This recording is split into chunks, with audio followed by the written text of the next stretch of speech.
ఏది మళ్ళీ చెప్పు అంది గుణవంతి. కడుపుల మీద ఉన్న చారలను బట్టి సోదెమ్మ అంతా చెప్పింది. నువ్వు నమ్మినా నమ్మకపోయినా ఇది నిజం అక్క, చామంతి చెప్పింది. అంతకు క్రితం నీవు నీ గురించి అసలు ఏమీ చెప్పలేదా?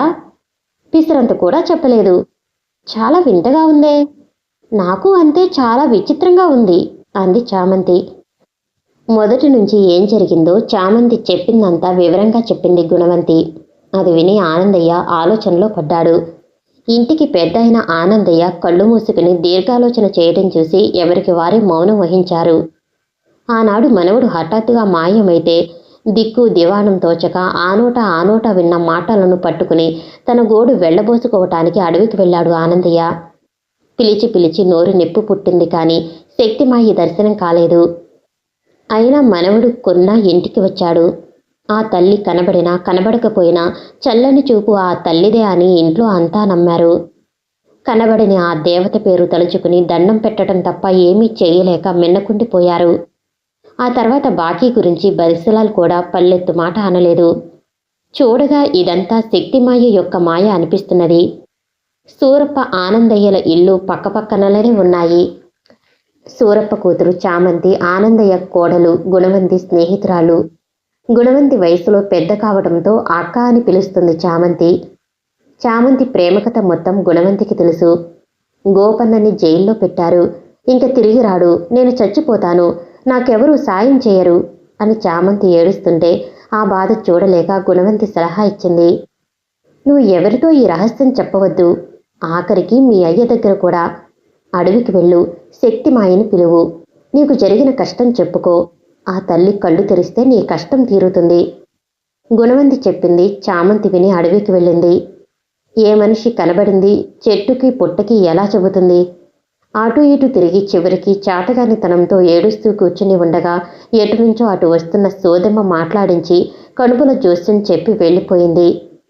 శక్తిమాయి కనబడకపోయినా సోదెమ్మ కనబడినందుకు సంతోషిస్తూ తిరిగి వచ్చిన చామంతి అక్కడ జరిగింది యథాతథంగా గుణవంతికి చెప్పింది. అంటే అర్థం కాక అడిగింది చామంతి. నీ గోడు శక్తిమాయి ఉంది.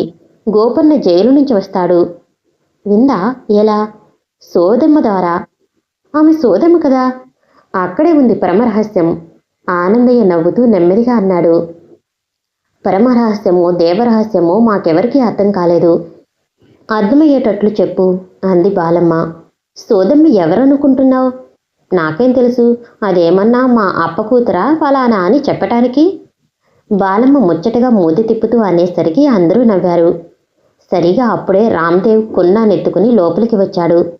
తండ్రి కొడుకులు చాంద్రాయణం చేయటం పూర్తి అయిందా? గుణవంతి అడిగింది కున్నాని ఒడిలోకి తీసుకుంటూ. ఏమైంది? మీరంతా ఏమిటి అక్కడ సమావేశమయ్యారు? రామ్దేవ్ మంచం చివరిగా కూర్చుంటూ అడిగాడు. మొదట్నుంచి జరిగిందంతా చెప్పింది బాలమ్మ. పరమరహస్యం ఏమిటి? రామ్దేవ్ అడిగాడు. అది నేను చెబుతాను. సోదమ్మ ఎవరనుకున్నావు? శక్తిమాయి మనిషి. ఆనందయ్య చిరునవ్వుతో చెప్పాడు. ఆ అంటూ ఆశ్చర్యంగా నోరు తెరిచింది చామంతి. ఇంకా నయం, శక్తిమాయి సోదమ్మ వేషంలో వచ్చింది అనలేదు. రామ్దేవ్ ఎకసక్యంగా అన్నాడు. రామ్దేవ్ అనంగానే అందరూ ఉలిక్కిపడ్డాడు. అవును, అలా ఎందుకు జరగకూడదు? శక్తిమాయి రూపురేఖలు ఇంతవరకు ఎవరికీ తెలియదు. ఆమె ఎక్కడ ప్రత్యక్షమవుతుందో, ఏ రూపం దాల్చి ఎక్కడెక్కడ తిరుగుతుందో, ఏ వేషంలో ఉంటుందో దేవుడికి తెలియాల్సిందే కాని మానవ మాతృడికి తెలియదు. సోదమ్మ వేషంలో ఉన్నది శక్తిమాయి కావచ్చు, లేక శక్తిమాయి తాలూకా వేరు మనిషి కావచ్చు, చెప్పలేము. శక్తిమాయి అంటూ అసలు ఒక ఆమె ఉందా? రామ్దేవ్ అన్నాడు. అదిగో ఆ కోతే కూయొద్దు అంటున్నా. నే వెళ్ళి ఆ దేవతని తలుచుకోబట్టే కదా మన బంగారు కొండ కొన్నా మన ఇంటికి క్షేమంగా వచ్చాడు. బనిసలాలు కూడా మన జోలికి రాకుండా ఉన్నాడు.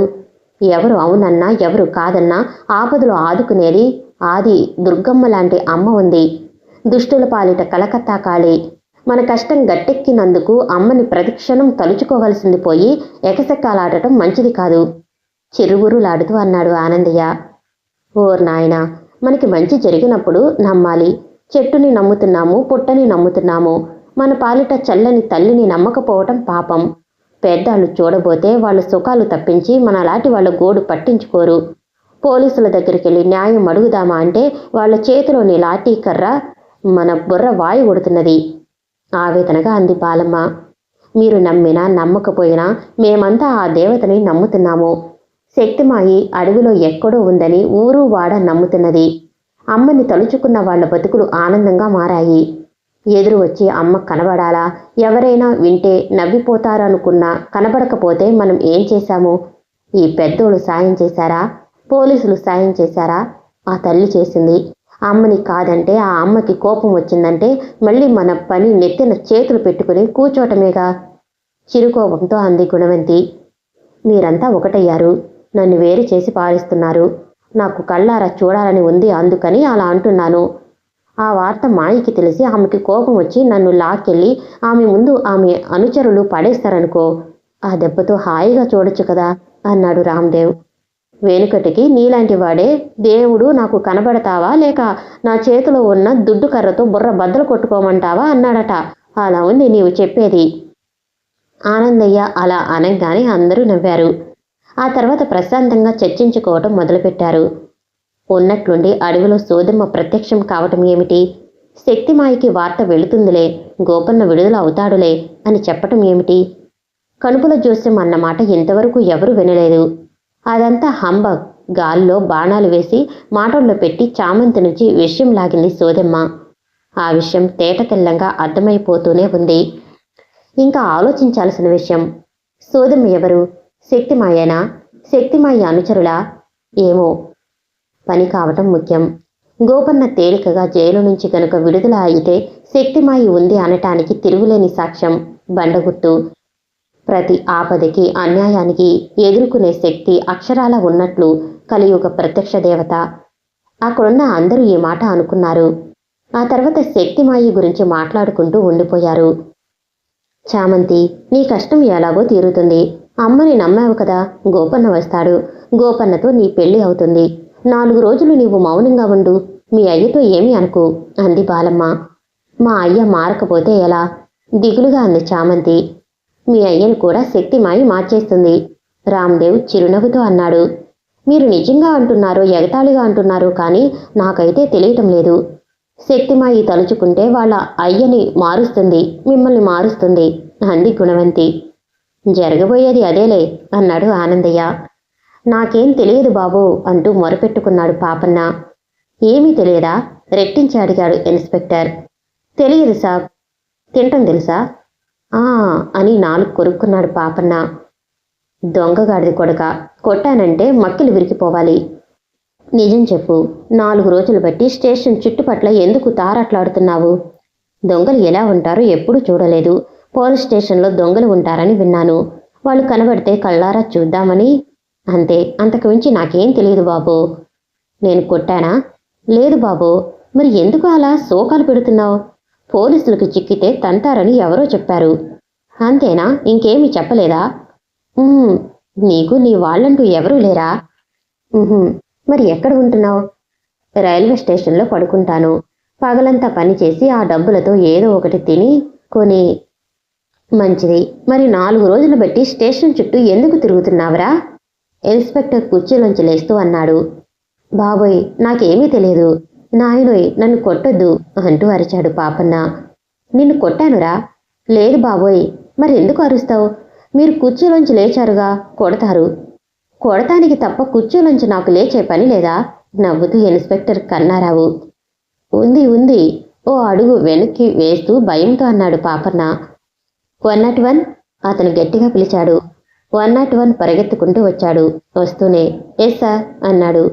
వీడి పేరు పాపన్నట. వీడి ప్రవర్తన చూస్తుంటే పాపాల భైరవుడు గుర్తుకొస్తున్నాడు. చూస్తుంటే పెద్ద కేటుగాడిలా ఉన్నాడు. అర్జెంటుగా బయటకు వెళుతున్నాను. వచ్చి కేసు చూస్తాను. వీడిని లోపలికి తొయ్యి అన్నాడు అతను.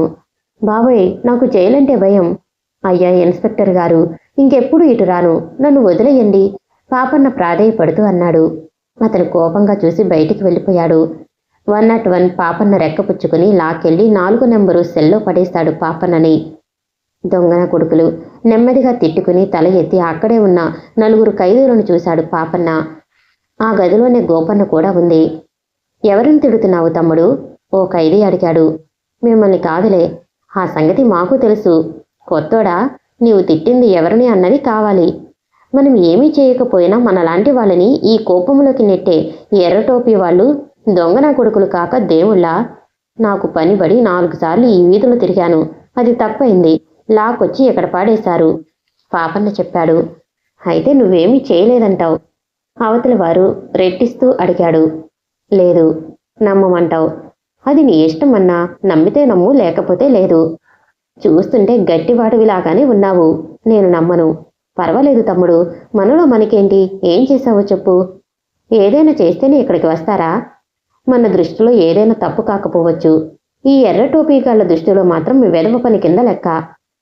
నువ్వేం చేసి ఇక్కడికి వచ్చావన్నా? 5 కోళ్లు దొంగిలించాను. దానమ్మ కడుపు కానా. వాటిని చూసేసరికి పంచపాండవులు గుర్తొచ్చారు. చీ అనిపించి ఇంకో కోడిని దొంగిలించిపోయి పట్టుపడ్డాను. అంతే. నన్ను తీసుకువచ్చి 4 గోడల మధ్య కోలేశారు. వాళ్ళేమో పంచపాండవులని కోసి మాసాల కూర చేసుకు తిన్నారు. అది తిన్నప్పటి నుంచే ఇన్స్పెక్టర్ అలా మారిపోయింది. మారాడు అంటే కుక్కరుకో అంటున్నాడు. వాడు ఆ మాట అనగానే పాపన్న పగలబడి నవ్వాడు. మరో ఖైదీ కూడా ఏకైకలాడాడు.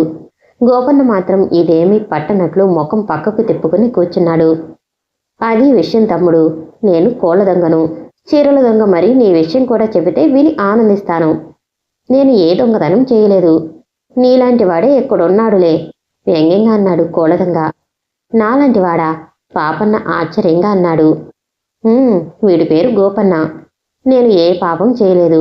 నా యజమాని దొంగతనం నేరం మోపి నన్ను జైలులో పెట్టించాడు అని రాత్రింపవలు తెగ బాధపడిపోతున్నాడు. అది కాదులే, అసలు విషయం ఏమిటో ఉండి ఉంటుంది. పెద్దాళ్లతో వ్యవహారం అంటూ ఆకుకు అందని పోకుకు చెందని మాటలు పలుకుతుంటాడు. ఏమీ చెయ్యండి ఈ స్వర్గానికి ఎవరైనా ఎలా రాగలరు? కోళ్ల దొంగ తమాషాగా కనుబొమ్మలెగరేసి అన్నాడు. గోపన్న అంటే అతనా? అన్నాడు పాపన్న. అంటే అర్థం ఏమిటి? గోపన్న పేరు ప్రఖ్యాతులున్న గజదొంగ? కోళ్ల దొంగ కుతూహలంగా అడిగాడు. అంతవరకు పెదవి కదపని గోపన్న మొదటిసారిగా నోరు తెరిచి, నాకేమీ తెలియదు, నన్ను మాటలతో బాధ పెట్టవద్దు అన్నాడు. ఇది వరుస. ఈ తఫా చీరల దొంగ అన్నాడు. వీళ్ళలా మాట్లాడుకుంటుంటే సెల్ దగ్గరకు 101 వచ్చాడు. ఏంటి గుసగుసలాడుకుంటున్నారు? ఇన్స్పెక్టర్ సాబ్ విన్నాడంటే మాకు చివాట్లు, మీకు బడిత పూజ జరుగుతుంది. నోరు మూసి కూర్చోండి అన్నాడు. గుసగుసలాడటం లేదు గురు, పెద్దగానే మాట్లాడుకుంటున్నాము కోళ్ల దొంగ అన్నాడు. మరోసారి నన్ను గురువు అన్నావంటే 4 చీరేస్తాను. నీ పని ఇప్పుడు కాదులే. గోపన్నతో పాటు నిన్ను లాక్కెళ్ళి. చిచ్చి, బుద్ధి లేని గాడిదలు. మరోసారి నోరు మెదిపితే మాత్రం సాబ్ వచ్చిందాకా ఆగే పని లేదు, చావు కొడతాను అంటూ రొసరొసలాడాడు. వెళ్ళాడు 101. నేను గోపన్న లాంటి వాడిని అయితే కదా అనవసరంగా ఒళ్ళు వాయు కొట్టించుకోవటానికి 5 కోళ్లను మాత్రమే దొంగిలించారని న్యాయంగా చెప్పాను కోళ్ల దొంగ అన్నాడు. గోపన్నని కొడుతున్నారా? పాపన్న అడిగాడు. రోజుకి 2 సార్లు కొడుతున్నారు. విషయం ఏమిటో మనకి సరిగా తెలియదనుకో. రేపటి నుంచి ఆ అవసరం రాదులే తగ్గు స్వరంతో అన్నాడు పాపన్న. అంటే? ఆశ్చర్యంతో కళ్ళు పెద్దవి చేసి అడిగాడు కోళ్ల దొంగ. రాత్రికి చెబుతాను. అంటే? లోతుగా ఆలోచించి నీకే అర్థమవుతుంది. కోళ్ల దొంగ ఆలోచించాడు. ఏదో అర్థమైంది. తెలిసిపోయింది ఆనందంగా అన్నాడు. నాకేం అర్థం కాలేదు. చీరల దొంగ అన్నాడు. చీరలు దొంగతనం చేస్తే అంతే, ఆడాళ్ళు శాపనార్థాలు పెడతారు. దాంతో శాపం తగిలి బుర్ర పనిచేయదు. నా మాట విని ఈ పై చీరలు దొంగిలించటం మానేసి హాయిగా నాలాగా కోళ్లను చూసుకో. ముందు ఇక్కడి నుంచి బయట పెడితే చూసుకోవటం గీసుకోవటం తర్వాత మాట. ఇందాక ఏదో తెలిసిందన్నావు, అదేమిటో చెప్పు. కోళ్ల దొంగకి దగ్గరగా చీరల దొంగ జరుగుతూ అడిగాడు. వచ్చేటప్పుడు ఒంటరివి, పోయేటప్పుడు పంచపాండవులు. అంతేనా తమ్ముడు? కోళ్ల దొంగ అడిగాడు. అవునన్నట్లు పాపన్న నవ్వాడు. చీరల దొంగకి అర్థమైంది. ఈ రాత్రికేనా? సంతోషంగా అడిగాడు. మనం మాటలు మార్చాలి పాపన్న సీరియస్గా అన్నాడు. దానిదేముంది తమ్ముడు, నరం లేని నాలుకే కదా మన నోటిలో ఉంది. అలాగే అన్నాడు చీరల దొంగ. వీళ్ళలా మాట్లాడుకుంటుంటే గోపన్న మాత్రం వీళ్లలో కలవలేదు. ఓ మూలగా మునగ తీసుకుని కూర్చున్నాడు. ఇంకో మూల పడుకుని అప్పటిదాకా నిద్రపోతున్న మరో చిన్న దొంగ అప్పుడే నిద్రలేచి కూర్చున్నాడు. పెద్దగా ఆవులించి పాపనని చూస్తూ అడిగాడు. మనకు తోడుగా మరో చిట్టి తమ్ముడు వచ్చినట్లున్నాడు. కత్తిరి పనివాడా, కత్తి పనివాడా? పట్టుబడి రాలేదు, పనిబడి వచ్చాడు కోళ్ల దొంగ గూఢార్థంగా అన్నాడు. అవునన్నట్లు తలాడించాడు పాపన్న. రాత్రి 10 గంటల 10 నిమిషాలు. ఇన్స్పెక్టర్ పోలీసు స్టేషన్లో కాలుగాలిన పిల్లిలా అటు ఇటు పచారులు చేస్తున్నాడు. 101 భయంతో బిగుసుకుపోయి నిలబడ్డాడు. చేస్తున్న పచారులు ఆపి, ఇప్పుడు నా పరువేమి కాను అన్నాడు ఇన్స్పెక్టర్ కన్నారావు. దానికి సమాధానం 101 దగ్గర లేదు. అందుకే బిక్కుముఖం వేసుకుని నిలబడ్డాడు. వాళ్ళని కాదు, డొక్క చీరేయాల్సింది. ఆ పై మాట దిగమింగి మళ్ళీ పచారులు మొదలెట్టాడు. అసలు విషయం, ఆ తెల్లవారుజామున పోలీస్ స్టేషన్లో ఘోరం జరిగిపోయింది. ఓ ఖైదీ అర్జెంటుగా లావెటరీ వెళ్లాలని లేచాడు. కానీ స్టేబుల్ లేచి విసుక్కుంటూ వెళ్ళి తాళం తీశాడు. ఆ తర్వాత ఏం జరిగిందన్నది ఎవరికీ తెలియదు. గోపన్న, పాపన్న, కోళ్ళ దొంగ, చీరల దొంగ, సామాన్ల దొంగ 5 మాయమైపోయారు. ఎవరికీ గాయాలు తగలకుండా, ఒక్క రక్తపు బొట్టు చిందకుండా, రెండో కంటికి తెలియకుండా అదృశ్యమయ్యారు. తెల్లారి ఊరు మేలుకుంది, పోలీస్ స్టేషన్ మేలుకుంది. 2 కానిస్టేబుల్స్, ఒక సెంట్రీ తెలివి తప్పి నేల ఖర్చుకుని హాయిగా నిద్రపోతున్నారు. అది జరిగింది. ఆ విషయం తెలియగానే ఇన్స్పెక్టర్ ముందు జాగ్రత్త వహించారు. ఈ విషయం రెండో కంటికి తెలియకుండా జాగ్రత్త పడ్డాడు. అది మాత్రం సామాన్య విషయమా? 5 ఖైదీలు అవలీలగా తప్పించుకుపోయారు. ఈ సంగతి బయటికి పొక్కితే పోలీసుల పరువేమి కావాలి? ముందు ఇన్స్పెక్టర్ని సస్పెండ్ చేస్తారు. ఈ బాధలన్నీ ఒక ఎత్తు, అసలు తలనొప్పి వేరే ఉంది. బన్సీలాల్ మనిషి గోపన్న. పారిపోయిన 5 ఖైదీలలో గోపన్న కూడా ఉన్నాడు. నెంబర్ 1, ఈ విషయం బయటకు పొక్కకూడదు. నెంబర్ 2, ఈ సాయంత్రం లోపల కొందరు ఖైదీలన్నా పట్టుకుంటే విషయం బయటికి లాగవచ్చు. 4 వైపులకి తన చేతి కింద మనుషులని తరిమి కాలు కాలిన పిల్లిలా తిరుగుతున్నాడు ఇన్స్పెక్టర్. బన్సీలాల్ ఈ విషయం తెలిస్తే ఆ ఊహ రాగానే బీపీ పడిపోతున్నది. ముచ్చెండ్రలు దిగజారుతున్నాయి. ఖైదీలు పెళ్లివారింట్లో 3 నిద్రలు చేసి వెళ్లిన పెళ్లివారిలా సునాయాసంగా వెళ్లారు. ఆ ఊహ రాగానే బీపీ రైజ్ అవుతుంది. ఇది ప్రస్తుతం ఇన్స్పెక్టర్ పరిస్థితి. ఈ పరిస్థితిలో కొట్టుమిట్టాడుతుండగా కోళ్ల దొంగని పట్టుకు వచ్చాడు ఓ కానిస్టేబుల్. ఇన్స్పెక్టర్ ముఖం వికసించింది. ఎక్కడ దొరికింది ఈ కోడి అన్నాడు. ఒకడు దొరికినా చాలు, వాడి చేత రక్తం కక్కించి అయినా సరే మిగతా ఖైదీల వివరాలు లాగొచ్చునని ఆయన ధీమా. దొంగదారిలో దాక్కున్నాడు. నేను అటు పక్కనే వెళ్లాను వెతకటానికి. నాగజముడు పొదల చాటున నక్కి ఉన్నాడు. కానిస్టేబుల్ నిదానంగా చెబుతుంటే ఆతృత పట్టలేక ఇన్స్పెక్టర్, వీణ్ణి ఎలా చూశావు అన్నాడు.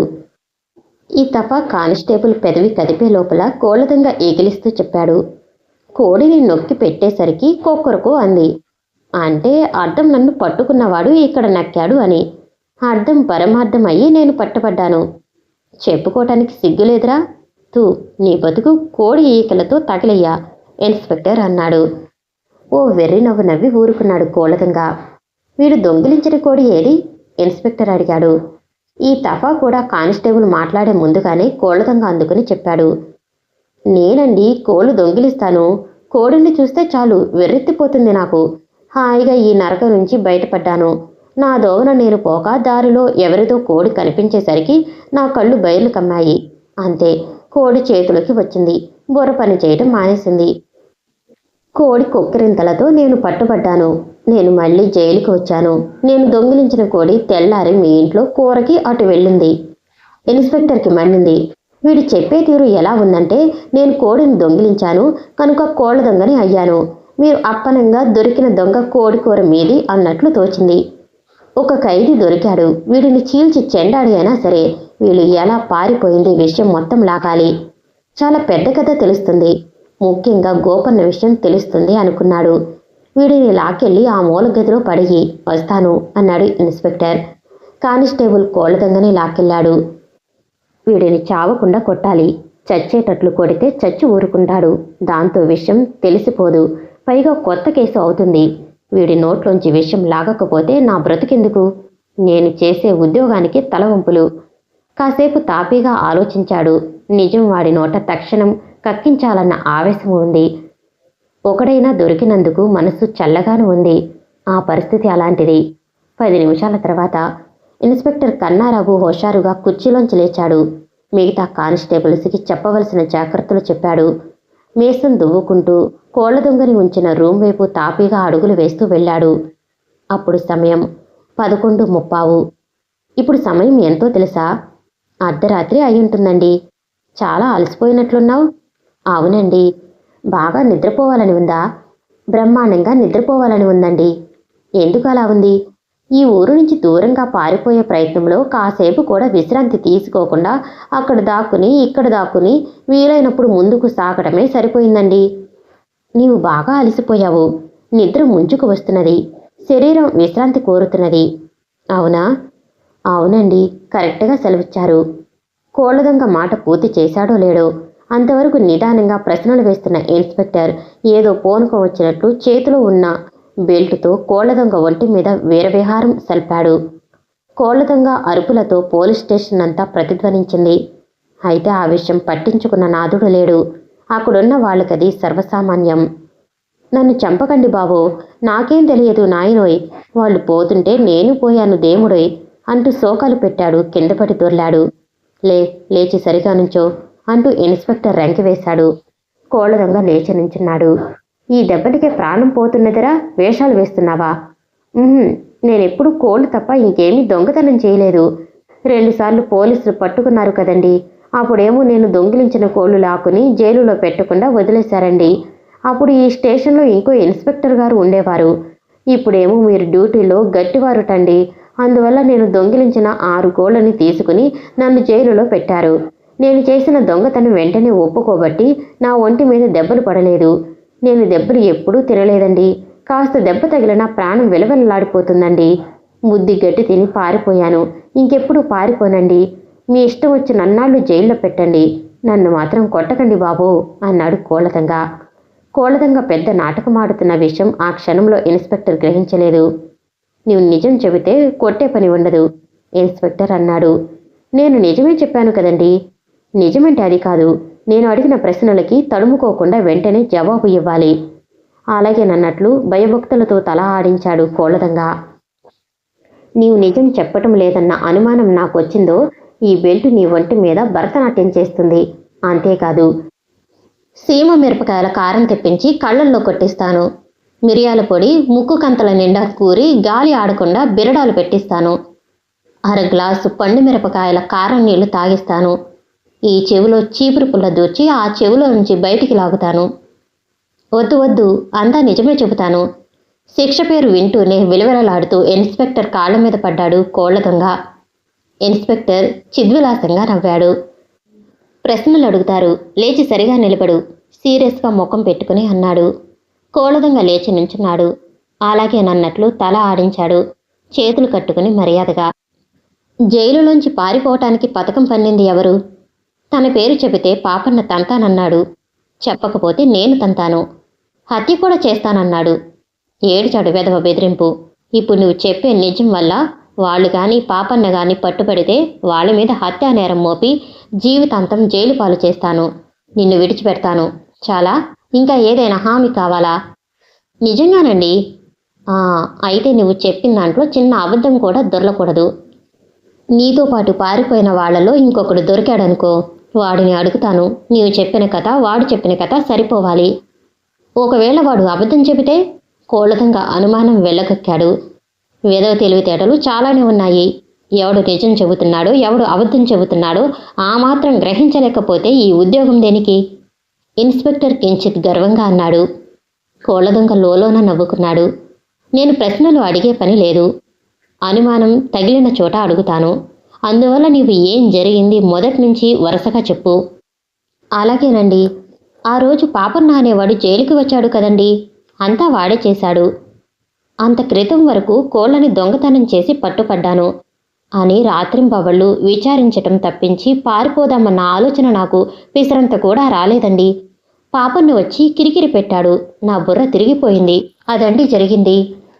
పాపన్న రాగానే ఏం దొంగతనం చేసి ఇక్కడికి వచ్చావు తమ్ముడు అని అడిగాడండి. వాడేమో సరిగా సమాధానం ఇవ్వలేదు. మీ పోలీసు ఆయన అటు వెళ్ళంగానే గోపన్న దగ్గర చేరి అదే పనిగా గుసగుసలాడాడు. కత్తెర దొంగ, చీరల దొంగ కూడా వాళ్ళ దగ్గర చేరటంతో నేను మంచిగా వాళ్ళ దగ్గర కూర్చున్నానండి. అప్పుడు ఏమైంది? ఆతృతిగా అడిగాడు ఇన్స్పెక్టర్. అక్కడే ఉన్న 2 పోలీసులు మౌనంగా వింటూ చూస్తూ ఉండిపోయారు. పాపన్న ముందు చెప్పిన విషయాలు నాకు అర్థం కాలేదండి. పాపన్న గోపన్న కలిసి పొడి మాటలు వాడారండి.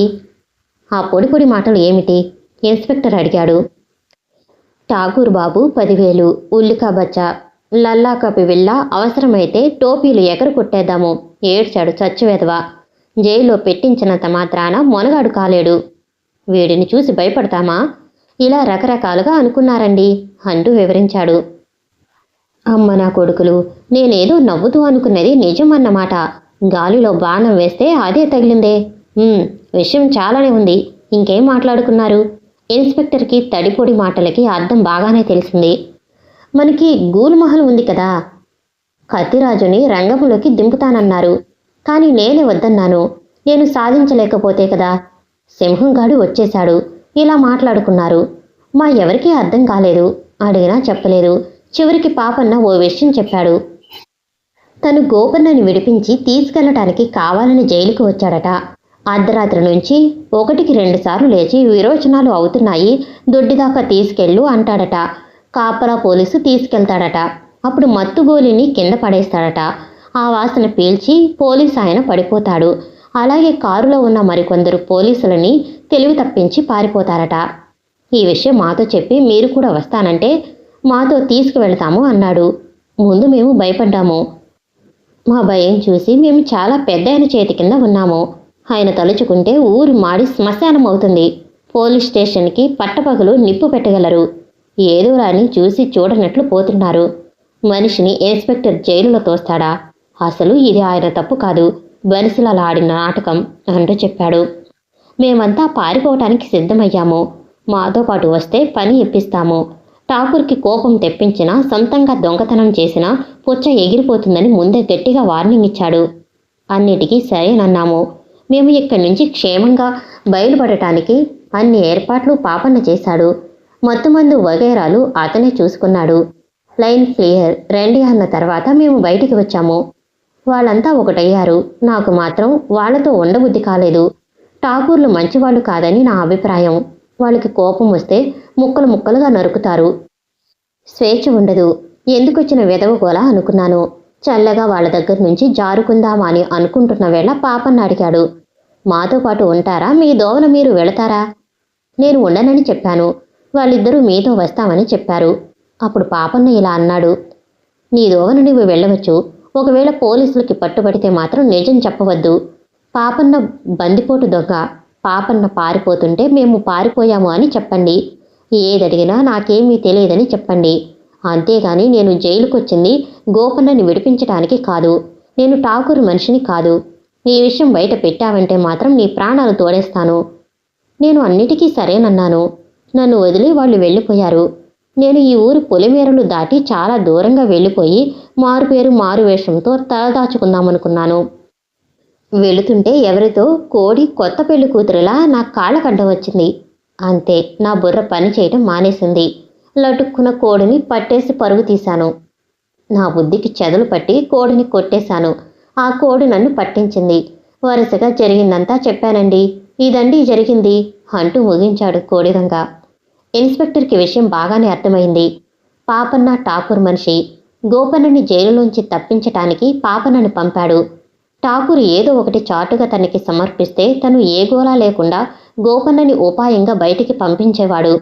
తాను బన్సిలాల్ ఫ్రెండ్ కావటంతో ఠాకూర్కి తాను శత్రువయ్యాడు. తాను బన్సిలాల్కి ఓ కట్టుకథ చెప్పాడు. విచిత్రంగా అదే నిజమైంది. ఇప్పుడు మళ్ళీ బన్సిలాల్కి కొత్త కథ సృష్టించి నమ్మేలా చెప్పాలి. కథ చాలా పకడ్బందీగా ఉండాలి. ఇన్స్పెక్టర్ అలా ఆలోచించి కోడి దొంగని మరికొన్ని ప్రశ్నలు వేశాడు. వాడు ఇచ్చిన సమాధానాలు సంతృప్తి కలిగించాయి. ప్రస్తుతానికి వాడిని జైలులోనే ఉండమన్నాడు. ఇన్స్పెక్టర్కి తెలియంది ఇక్కడ ఒకటుంది. శక్తిమాయి మనిషి పాపన్న పథకం ప్రకారం జైలుకి వచ్చాడు. గోపన్నని విడిపించుకు వెళ్ళాడు. కోళ్ల దొంగకి మిగతా 2 దొంగలకి అసలు విషయానికి మరికొంత మెరుగులు జోడించి కొత్త కథ చెప్పాడు. కర్మకాలి వీళ్లలో ఎవడైనా పట్టుబడితే పోలీసులకి ఏం కథ చెప్పవలసింది వివరంగా బోధించాడు పాపన్న. కోళ్ల దొంగ పట్టుబడటము జరిగింది. అలా పట్టుబడటం కూడా ప్లానులో భాగమే. చెప్పమన్న కథని చక్కగా చెప్పటము సరిపోయింది. ఇన్స్పెక్టర్ నమ్మటము జరిగింది. ఈ కొత్త కథ వల్ల శక్తిమాయి పాపన్నని గోపన్నని విడిపించిందని తెలియకపోగా ఠాకూర్ తన మనిషిని రహస్యంగా పంపి గోపన్నని తెలివిగా జైలు నుంచి తప్పించినట్లయింది. ఠాకూర్ మనిషి గోపన్న అంటూ కొత్త అనుమానం ప్రవేశపెట్టి, ఠాకూర్ నీ మీద పగబట్టాడు. మనిద్దరం స్నేహంగా ఉండటం చూడలేకపోతున్నాడు. ఇలాంటి కల్పితాలతో బన్సీలాల్ బుర్రని పాడు చేశాడు ఇన్స్పెక్టర్. ఆ కల్పిత కథకి ఈ కథకి చక్కగా సరిపోయింది. ఇదేమీ తెలియని ఇన్స్పెక్టర్ మరింతగా నమ్మించడానికి కొత్త పథకం వేస్తున్నాడు. ఠాకూర్ జోలికి తను పోతే ప్రమాదం. అందువల్ల బన్సీలాల్ని మాయమాటలతో ఠాకూర్ పైకి ఎగదోస్తే 2 వేరు పర్వతాలు ఢీకొంటాయి. జరగబోయేది తను చూస్తూ ఉండవచ్చు. అతని ప్లాన్ అది. సక్సెస్ అవుతుందా కాదా అనేది వేరే విషయం. వేచి చూడాల్సిందే.